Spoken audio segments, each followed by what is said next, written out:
Yo, I got a lot of shit to say, so I'ma do this every day. I'll be writing things until I'm fucking buried in my grave. 6 feet deep. Apakah kamu ingin hidup lebih lama dan lebih sehat? Tentu saja. Tapi, tahukah kamu bahwa rahasia umur panjang bukan hanya tentang apa yang kamu makan atau seberapa sering kamu berolahraga. Kesehatan emosionalmu memainkan peran penting. Dalam video ini, kita akan membahas bagaimana emosimu dapat memengaruhi kesehatan dan umur panjangmu, dan memberikan tips praktis untuk menjaga kesehatan emosional. Yo, I got a lot of shit to say, so I'ma do this every day. I'll be writing things until I'm fucking buried in my grave. 6 feet deep under, but my body won't decay. Cause my messages are timeless, so they'll put them on display. Oh yeah, I rap with a certainty, I have a sense of...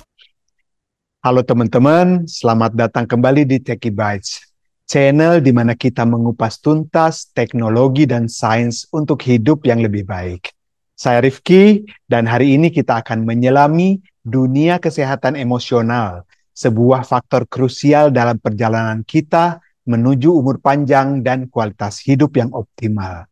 Kita akan membahas bagaimana emosi memengaruhi tubuh kita di tingkat seluler, dan apa yang bisa kita lakukan untuk meremajakan diri dari dalam.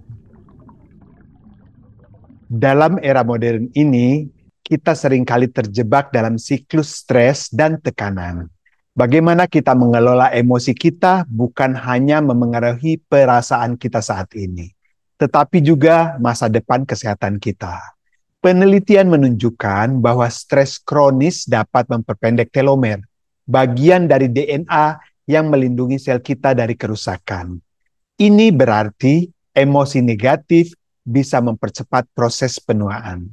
Jadi, bagaimana kita bisa memutus siklus ini? Mari kita mulai dengan memahami dasar-dasarnya. Apa sebenarnya emosi itu dan bagaimana perbedaannya dengan perasaan? Sekarang mari kita bicara tentang bagaimana emosi ini benar-benar memengaruhi tubuh kita. Bayangkan, setiap kali kamu merasa stres atau cemas, tubuhmu itu melepaskan hormon kortisol. Dalam jangka panjang, kortisol ini bisa merusak sel-sel kita, mempercepat penuaan, dan bahkan meningkatkan risiko penyakit kronis. Ini bukan hanya teori. Penelitian menunjukkan bahwa orang yang pandai mengelola stres memiliki telomer yang lebih panjang, yang berarti sel-sel mereka lebih sehat dan lebih muda. Jadi, apa yang bisa kita lakukan? Salah satu cara yang paling efektif adalah dengan melatih mindfulness dan meditasi. Ini bukan hanya tentang duduk diam dan mengosongkan pikiran.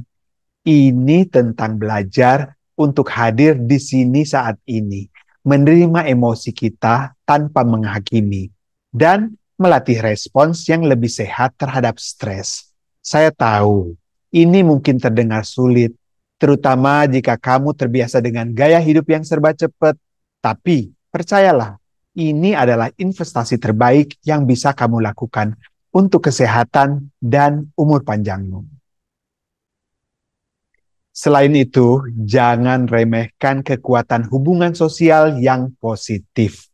Tertawa bersama teman, berbagi cerita, atau sekedar menghabiskan waktu dengan orang-orang yang kita cintai.